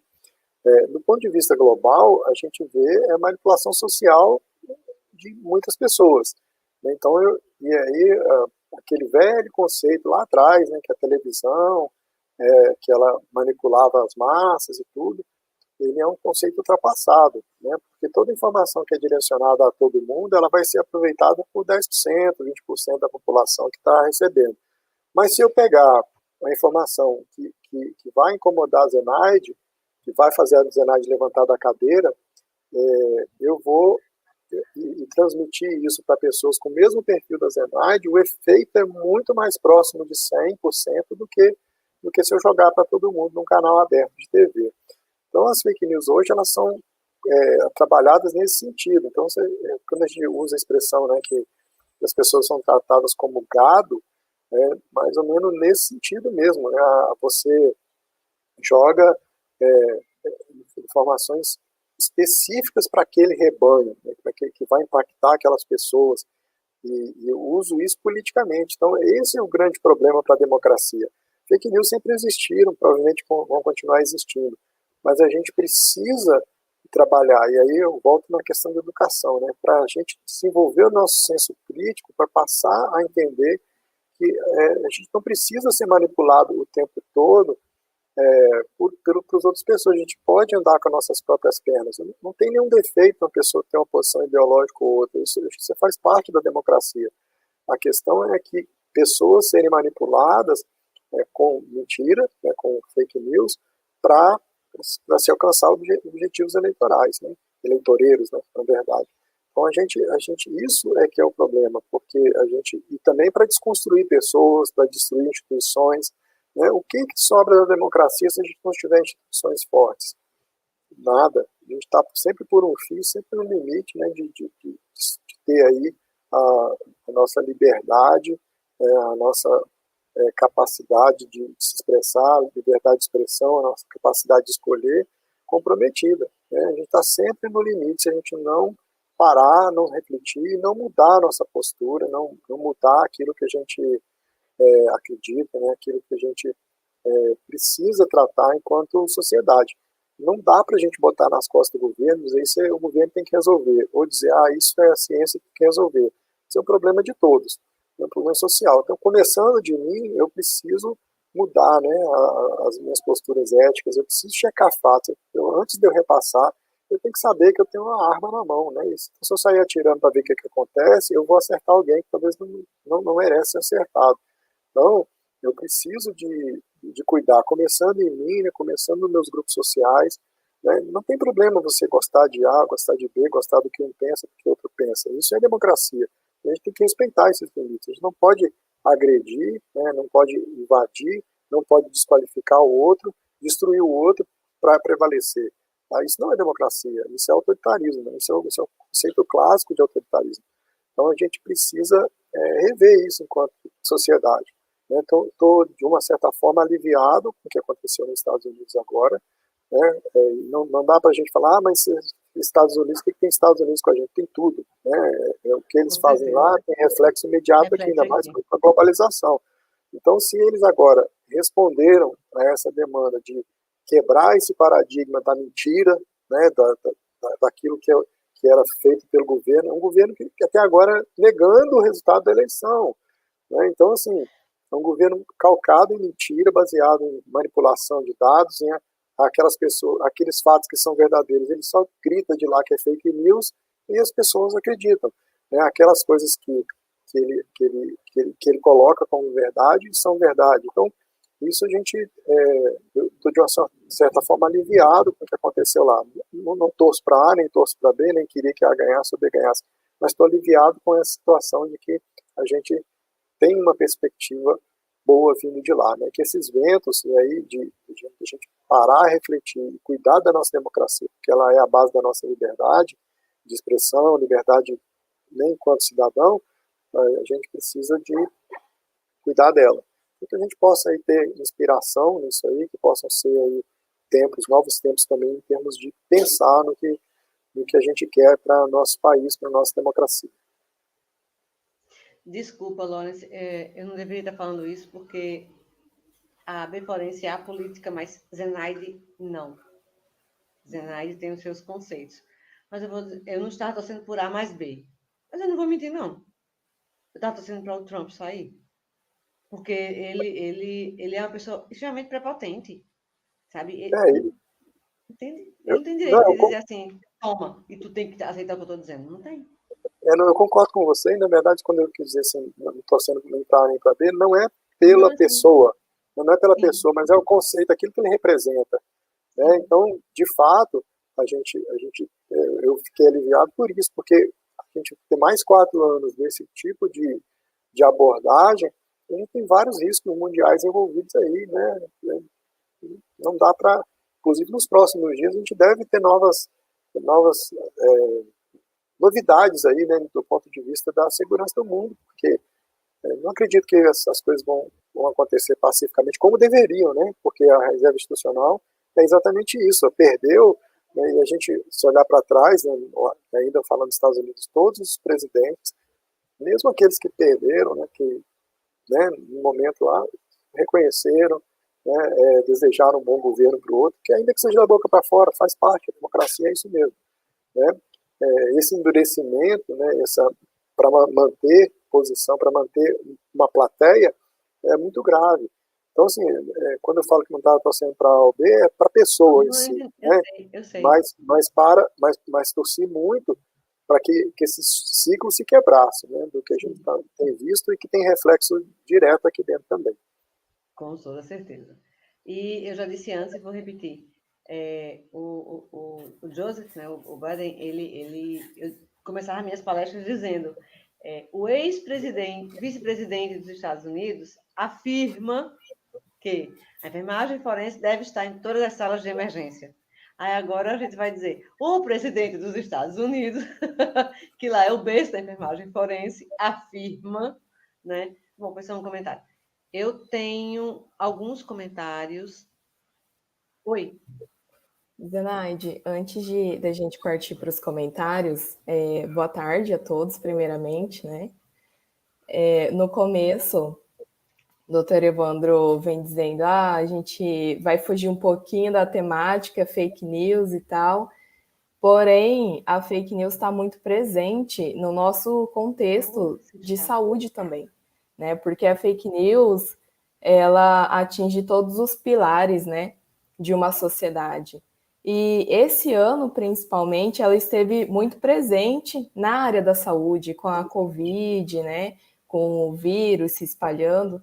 E aí, com a mídia social muito presente, muito fácil hoje, de fácil acesso, vem disseminando rapidamente a fake news.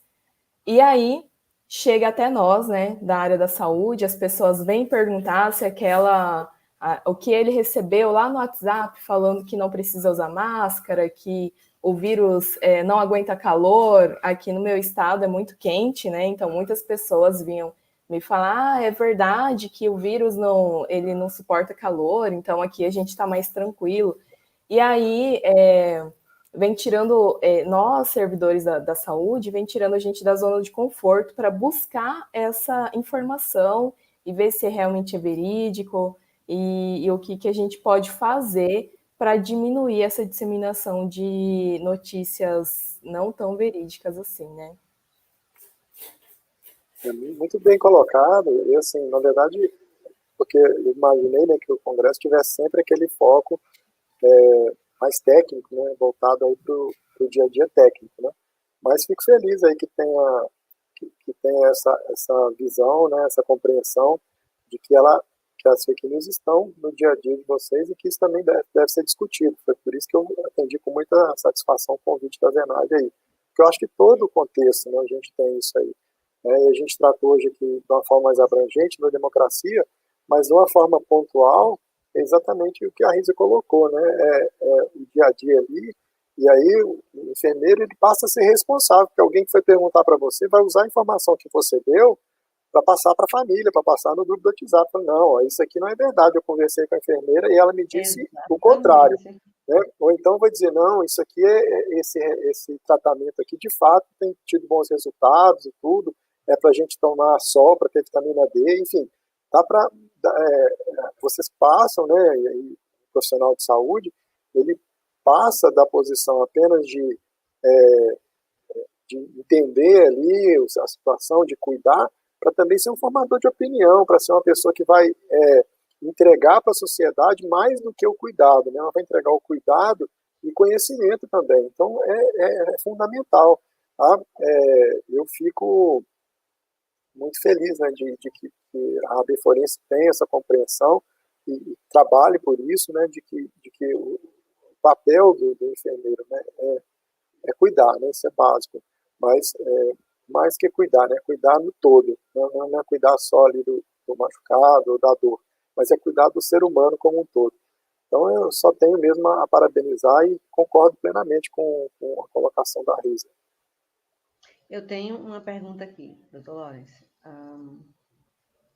Com o crescimento absurdo da internet e um fácil acesso de crianças e adultos na rede, não seria mais fácil ter uma alienação e fake news da sociedade bem maior que pela TV?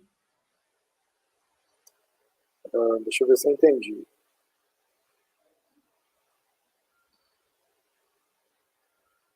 Aí essa questão de fácil, difícil, né, ela não dá para a gente analisar assim no 0 e 1, né, no tipo e não é, né. Na verdade, o que a gente vê é que, por exemplo, a informação antigamente, né, que a gente só recebia TV. Então, na minha cidade, por exemplo, pegava um canal, que era Tupi, quando eu era criança. Então, o que chegava ali era o que a gente consumia em termos de notícia, em termos de informação, de novela, né? Que recebia ali era o que a gente aproveitava. Os desenhos, né? Os filmes japoneses lá, Ultraman, não sei o que, então era o que a gente recebia. Só que o que a gente vê na evolução da comunicação é que esse vender, né, qualquer que seja o conceito de vender, que seja ideia, que seja produto, num contexto global de uma vez só, ele não é eficaz. Né? Ou seja, a energia é muito grande e o resultado não é tão grande assim. Isso foi percebido claramente na política a partir de 2015, 2016, quando as redes começaram a ser usadas e começou a haver o direcionamento das mensagens, porque a mensagem direcionada, explorando nossos medos, as nossas questões de vida, elas têm muito mais eficácia do que a mensagem generalizada global. Né? Então, eu até tenho uma outra palestra que eu exploro bastante, lá desde do início, né, das questões da comunicação. Então, quando tinha aquele medo, né, da mensagem subliminar que vem no meio dos filmes, do cinema, e que faz a gente comer pipoca e beber Coca-Cola. Então, assim, o que eu falo um pouco mais sobre essas questões, mas o fato principal é que a gente não pode mais voltar ao passado. Né? A gente não pode dizer, então eu vou só ver televisão agora e é isso, eu vou diminuir o problema das fake news. Não vai. Né? Eu gostaria de dizer assim, né, sobre a imprensa, a Renate colocou mais cedo um pouco, a gente vê que a mesma notícia às vezes é dada de formas diferentes. E eu não vejo problema nisso desde que as coisas sejam claras. Desde que um canal, por exemplo, uma editoria de imprensa, ela deixa claro qual é o posicionamento. Fala, minha posição ideológica, política é esta, né, e a minha opinião é esta. Então vamos falar de fato, né, o que aconteceu, e vamos falar de opinião. Quem quiser concordar com a minha opinião ou discordar, tudo bem, mas o fato é esse. O que a gente vê é uma mistura dessas coisas, opinião que vai misturada e uma camuflagem dos objetivos ideológicos. Né? Então eu respeito muito os órgãos de imprensa que dizem o seguinte, olha, o meu perfil é esse mesmo. No Brasil a gente não vê isso muito, porque os canais ficam ali no meio em cima do muro, tentando pegar o maior plateia possível. Mas eu respeito muito os órgãos que dizem, não, o meu posicionamento ideológico, político é esse. Né? E aí eu falo com esse, vamos dizer, a notícia eu entrego e o meu viés de comentário é esse, não tem problema nisso. Né? Agora, e as notícias chegam, qual é nosso papel? É filtrar. Né? O que tem de opinião nisso daí e o que tem de fato? Né? O que é mais relevante dessa notícia aí? É o fato de a gente estar tendo aumento do número de casos de Covid ou é o fato de que também aumentou o número dos curados? Óbvio que aumentou, a pessoa fica doente e vai curando. Então, então é muito mais importante falar das pessoas que estão sendo curadas do que falar das pessoas que estão morrendo. Então, essas questões é que a gente precisa filtrar e refletir. Né? É importante falar das pessoas curadas? Óbvio que é, mas a gente tem que, por isso, deixar de lado, né, porque é desagradável falar que tem 170 mil pessoas morrendo no país, né, por causa da pandemia. Então, a gente tem um papel aí, né, e principalmente os formadores de opinião, e aí eu incluo os enfermeiros, né, a gente tem um papel para exercer, tá, pessoal? E, se possível, né, deixar a paixão ideológica na hora de transmitir as mensagens principais, principalmente aquelas relacionadas à saúde das pessoas. Né? A gente tem um papel a exercer, né, todo mundo na sociedade, e que a gente possa exercer com responsabilidade. Né? Não tem problema gostar de um candidato ou gostar de uma ideologia política ou de outra. Isso faz parte da democracia, já disse isso. Né? Mas a gente precisa exercer nosso papel enquanto seres formadores de opinião na sociedade com bastante responsabilidade. Exato. Exatamente. O Lourenço estava falando e eu estava trazendo para a enfermagem forense. Você imagine, já ocorreu, eu não sei se chegou até vocês, já ocorreu que havia acontecido um estupro e o rapaz foi considerado o culpado. E passou essa notícia e ele foi preso. E depois de um tempo, com a coleta de vestígios, percebeu-se que ele não era o culpado, né? Então, assim, se a gente fizer essa coleta corretamente, se a gente fizer tudo isso, a gente pode evitar que essa fake news ocorra, porque a gente vai ter um desenvolvimento melhor e maior voltado para a ciência do caso. Então, assim, realmente, a fake news ela é propagada com a rapidez, como o Lawrence falou, e eu não consigo conceber na minha cabeça por que é tão fácil, sabe assim, por que é tão rápido, tão ágil. O Lawrence explica, outros cientistas explicam, mas eu particularmente não consigo entender por que é tão fácil propagar o mal, né? O que está errado. É tão difícil fazer isso. Fazer o propagar o verdadeiro. Vou te dar um exemplo, né? Assim, qual notícia que você vai correr para falar, se for, por exemplo, se você olha, na Avenida Atalaia, né? Acho que é o Caju tem, né? A avenida desse nome, tem, né? Você diz assim, olha, um ciclista foi atropelado lá na Avenida Atalaia. Isso é uma notícia, né? Você fala, poxa, né? Triste e tal. E se eu disser para você, o presidente da Noruega estava passeando no Brasil e foi atropelado na Avenida Atalaia. Qual dessas duas notícias você vai correr para entender, para ler melhor? Entender o que aconteceu, procurar se informar? É a notícia. Isso. Então, isso, Zenade, é o que tem na fake news. Ela vai trabalhar nesse aspecto psicológico. Por que você se importaria mais, e aí, entre aspas, tá? Desculpa aí, não é um bom exemplo, mas se importaria mais com o atropelamento do presidente da Noruega do que com o ciclista esportista que estava lá? Por que você se importaria mais? Você não sabe. É porque isso é uma condição psicológica nossa. Vamos dizer, aquela posição que ele ocupa, o que envolve aquela pessoa, né, do ponto de vista de quem é ela, me move para ir procurar saber mais notícias, entender melhor aquilo e falar para outras pessoas. Você viu o que aconteceu lá? Né? E é isso que é explorado nas fake news. Então, eu não vou falar para você, vou entrar num exemplo aqui. Né? O que é mais, o que você vai mais vender? Fala, olha, o candidato A disse que pessoas adultas podem ter relacionamento sexual. Isso não é notícia. Agora, se eu acrescentar com crianças no final, isso é para você, o político A disse que ele acha normal o relacionamento sexual de adultos com crianças. Botei um com criança no final. Virou uma notícia que vai rodar o mundo inteiro, né, até que alguém desminta, fala, não foi isso que ele disse. Né? Até não, porque depois ainda continua, e aí quem quer acreditar nisso, fala, eu sabia, aquele político é um sem vergonha, ele é um pedófilo, ele é um vagabundo. Né? Então, quem acredita nisso, por mais que chegue o desmentido lá, vai continuar repassando aquela notícia e dizendo o que ele disse. Isso é fake news. Né? Esse aspecto do psicológico das fake news é que é o grande problema, e não tem resposta para ele, tá, Zenade? Como resolve isso?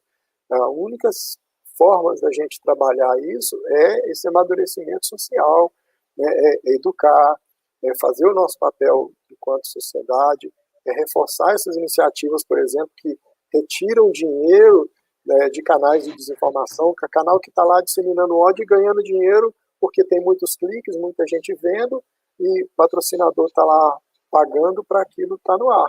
Então, a gente precisa participar, tem tudo a ver com a gente, não adianta dizer, não tem nada com isso, todo mundo tem tudo a ver com isso. Né? Então, é isso, eu não sei se eu consegui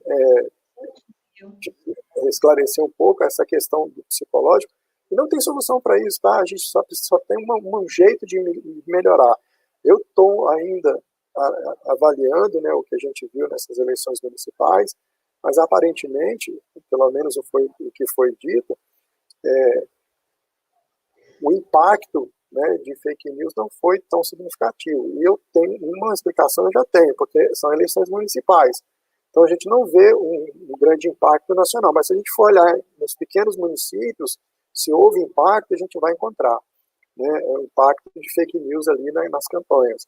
Né? E aí a gente tira até um pouco da internet, porque no município ali, às vezes não é a internet que vai dominar, vai ser a conversa de rua, né, a conversa com a família, vai até na rede, vai no grupo social da família, mas não é uma publicação no Facebook, mas aí um grupo de WhatsApp.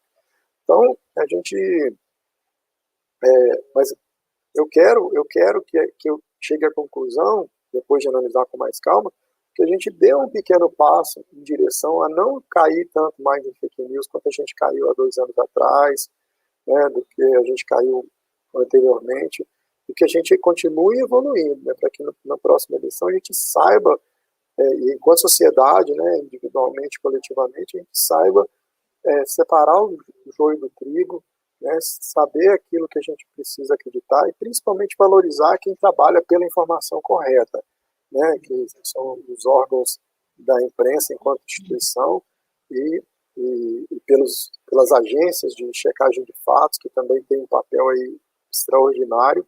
Eu não dava nem muita confiança para isso lá no início, quando eu comecei a ver esse assunto, eu achava que, mas quem vai procurar checar fatos? E aí a gente partiu num modelo que era reativo, ou seja, alguém foi lá procurar saber. Um modelo mais expositivo, ou seja, as agências estão colocando a cara nas redes sociais para desmentir as coisas. Então não é mais eu só indo procurar o fato, mas o fato desmentido, o esclarecimento chega para mim também, assim como chegam as outras postagens. Isso também é bem legal. Eu acho que isso foi uma evolução e acho que a gente precisa valorizar esses aspectos também, sabe? Para a gente chegar num outro patamar em termos de sociedade que não cai em fake news, que não é levada, que não é manipulada por notícia falsa. Nossa, perfeito. E nesse bate-papo, já estamos com quase 2 horas de live, de palestra. Lores, eu só tenho a agradecer a você.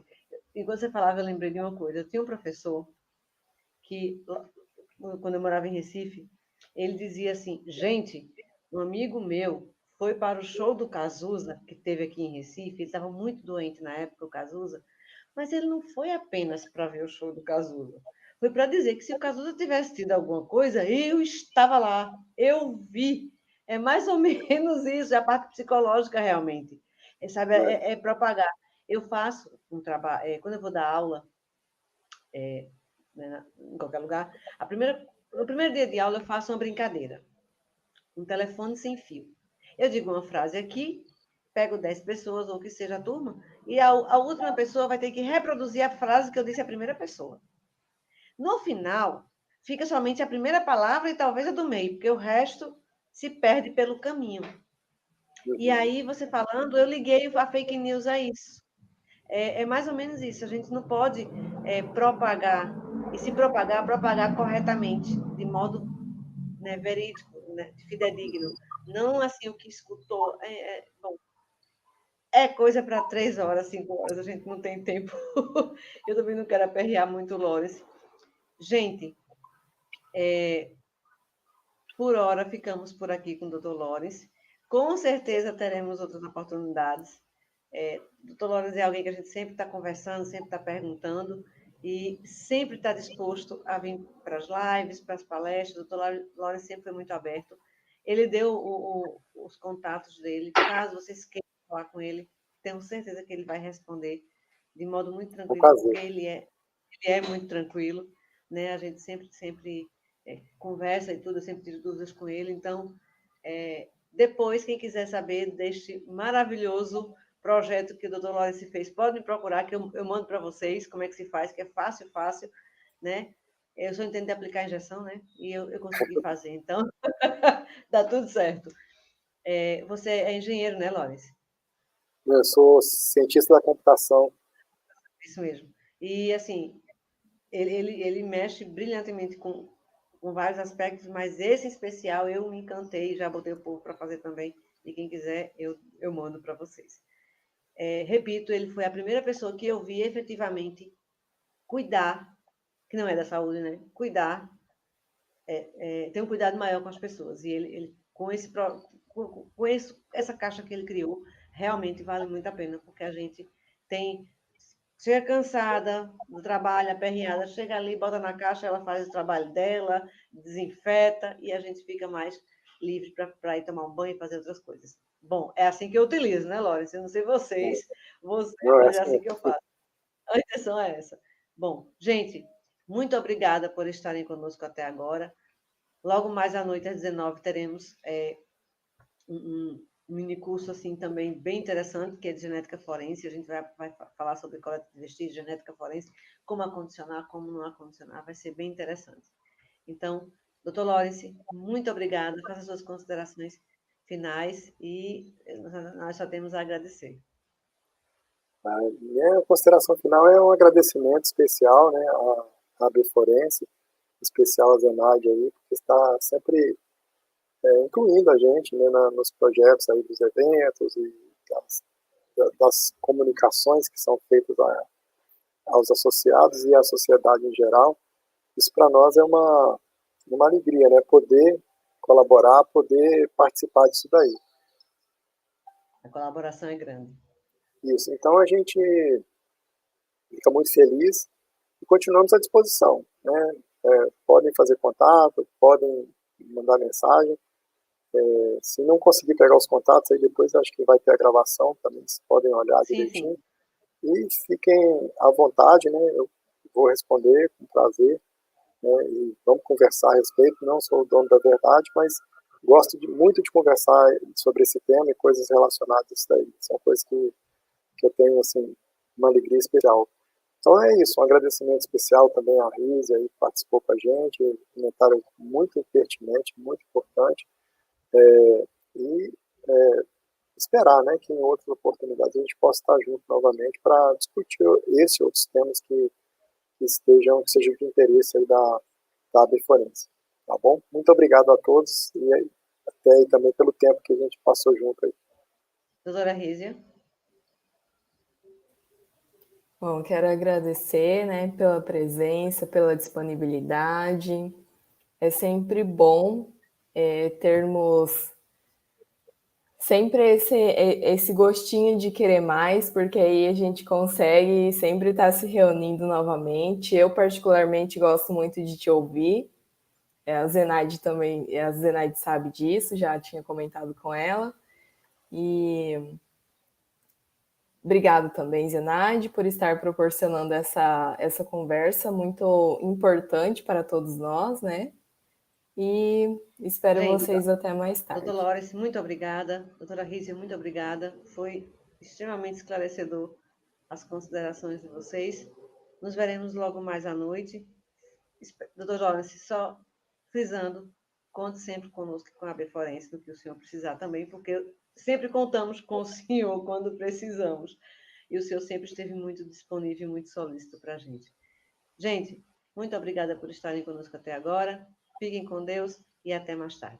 Tchau. Tchau.